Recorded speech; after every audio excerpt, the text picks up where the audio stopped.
Welcome back again malapatids sa John's Skill of TV. And so for today's video malapatids is may papakita ko sa inyong kalapate na kala ko makakaalis na dito. Nung nakaraan kasi hindi ako nakapag-vlog. At ito na nga, mayroong lock visitor dito na yung kabilang pakpak is gupit malapatids. At kala ko nga malapatids is buo. At ito nga, binabara ko to nung asawa. Itong checkered na to malapatids, akala ko nga aalis na to, tinatabay ko na to malapatids, and akala ko nga aalis na nung gabi. Nung umaga pa lang nandito na siya, and kala ko nung hapon isaalis na, kaso nga lang nandito pa rin. At yun na nga, nung gabi malapatids nandito na siya. Andito yan, dito sa bakal na to sa dulo, nandiyan siya nung pagkakita ko nung gabi. Kasi nga nung gabi is pumunta dito si PJ, nanghiram sa akin ng paso na pugadan nga malapatids, meron nga akong extra, pinahiram ko siya. At yun nga, akala ko umalis na yung kalapate. So ngayon nandito siya. Nung gabi pinakuha ko kay PJ at hindi naman siya mailap, and maganda tong kalapate na to malapatids. Kung gusto nyo makita malapatids, tara samahan nyo ako.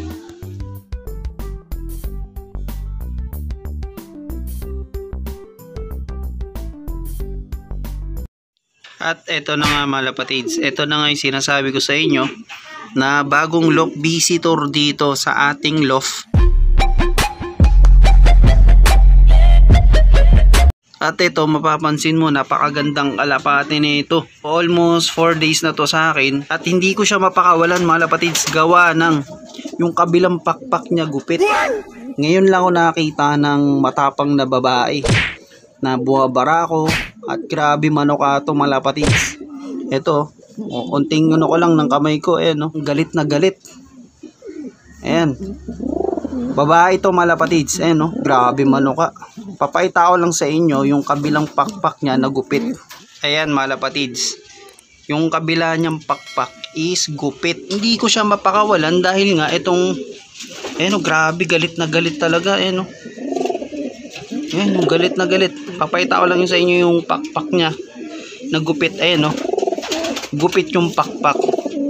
Gusto ko siyang pakawalan, kaso nga lang pag pinakawalan ko, saan to pupunta? At parang tingin ko ginunting to at parang ginawang breeder, hindi na lang ginawang tistis para hindi mapakawala sa kanya. Kaya pala hindi to na umaalis-alis sa akin dahil nga sa kabilang pakpak niya is gupit na. Kaya pala hindi siya umaalis dito sa bubong. Nung gabi nga, nandito siya sa patungan dito sa bakal.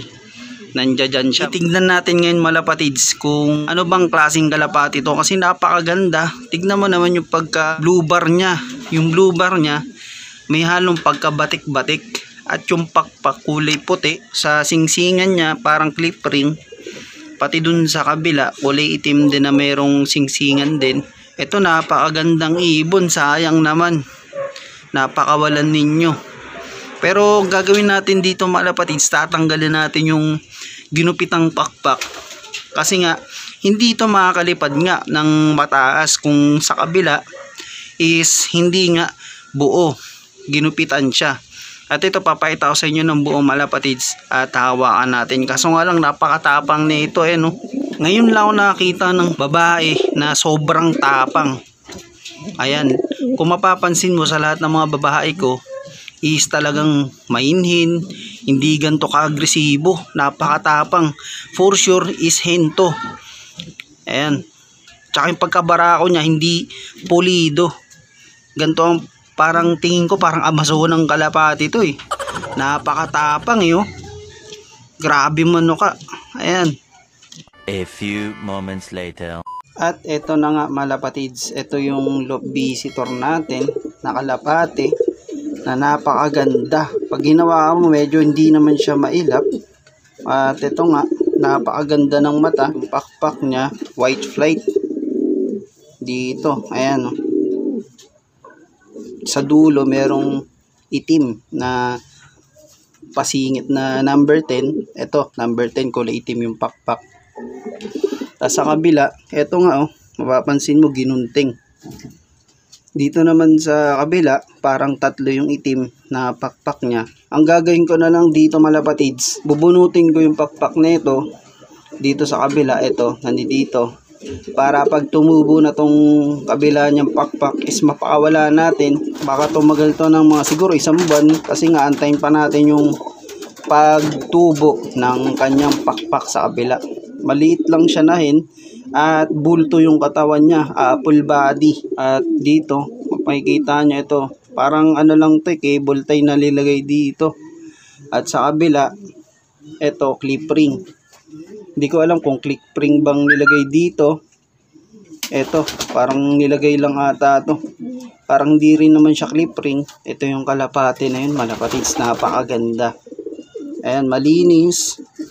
At siguro nakawala to sa may-ari. Ayan, nanunuka pa. Napakatapang na itong ibon na to. Kala mo nitoy lang, pero siguro tingin ko napakagandang lahi nito eh. Ayan. Papakita ko sa inyo ng buo. Ayan, napakaganda.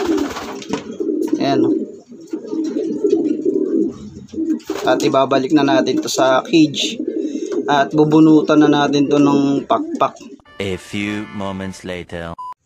At ito na nga malapatids, nabunot na natin yung pakpak na itong visitor natin.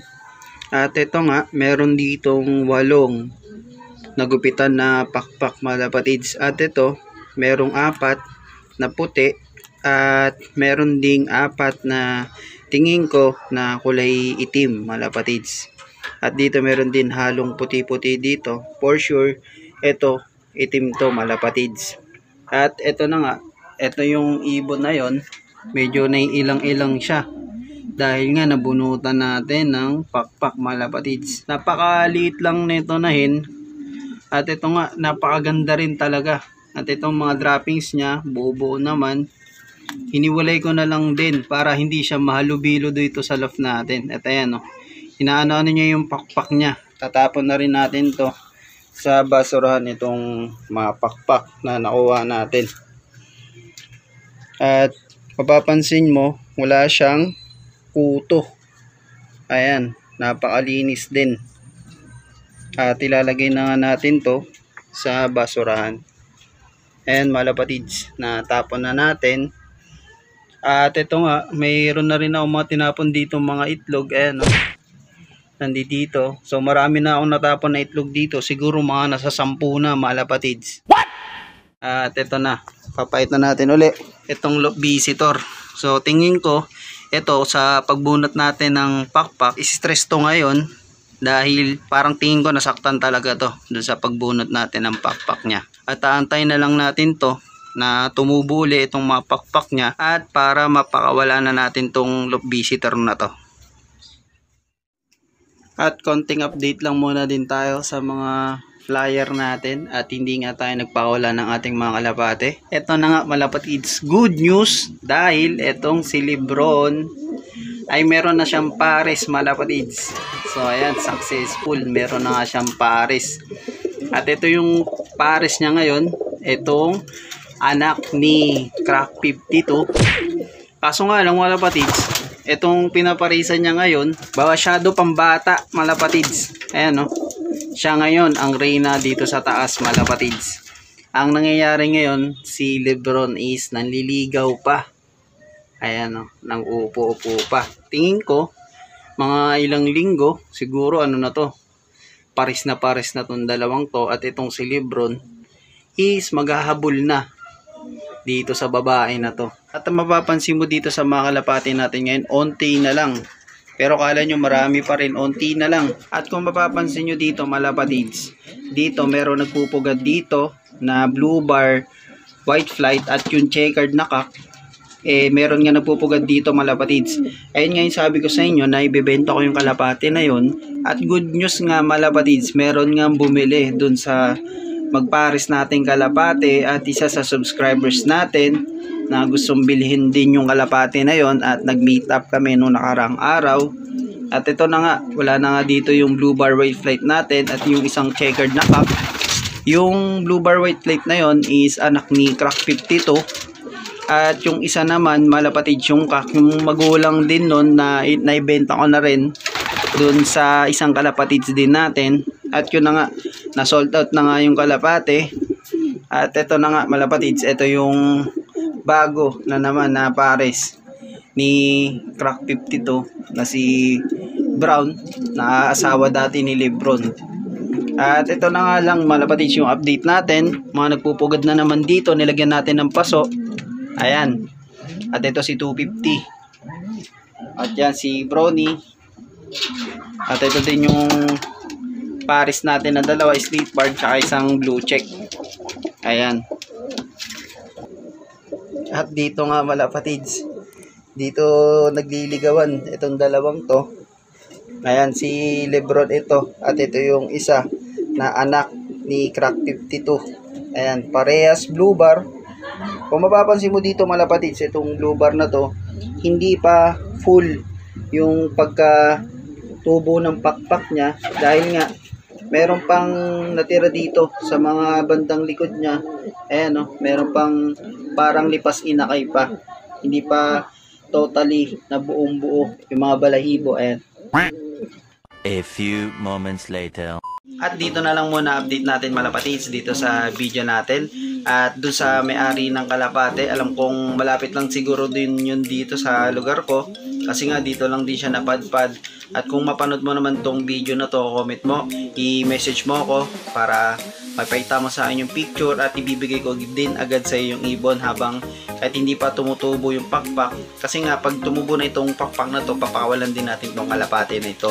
At syempre mga kapatids, bago ko tapusin tong video na to, nagpapasalamat muna ako sa walang sawang pagsuporta dito sa channel ko na John's Kill of TV. Dahil nga umabot na tayo sa 2,378 na mga kapatids. Maraming salamat po sa walang sawang pagsuporta dito sa aking channel. Bago ko to din tong tapusin tong video na to, is magpa-shoutout muna tayo dun sa mga nagpapa-shoutout. Shoutout muna natin mga kapatids na si Rayson Berhel de Dios. At promote din natin to kalapatids natin na pigeon vlogger na si Rafael Pigeon Love TV. Supportan din natin tong kalapatids natin. And shoutout din sa kalapatids natin na si Arkin Lerum. At supportan din natin si Zay Love TV, Javies Vlog. And syempre, supportahan din malapatids itong ano to no, na ka-club member ko na sana supportahan din nyo tong channel niya na Hogan A-Team Love Warriors. Yan, isa to sa ka-club ko na si Sir Hogan at isa sa ka-club member ko sa RRPC. At supportan din natin mga lapatids itong mga pigeon vlogger na kaibigan ko na si Ibe Family Love TV, Ma'am Isayas Love TV, RJ Love TV, Jewel Love TV, Luis Margox Love TV. At shoutout ko rin muna mga lapatids na si Kuya Jojo aka Mafia Love TV at si Peter Jason at na si PJ. At yun na lang muna update natin mga lapatids. Hanggang sa muli. At kung bago ka pa lang sa aking YouTube channel, huwag mo na kalimutan mag-subscribe and click mo na rin to notification bell para ma-update kita sa mga susunod na video. So hello mga lapatids, happy flying sa inyo and peace.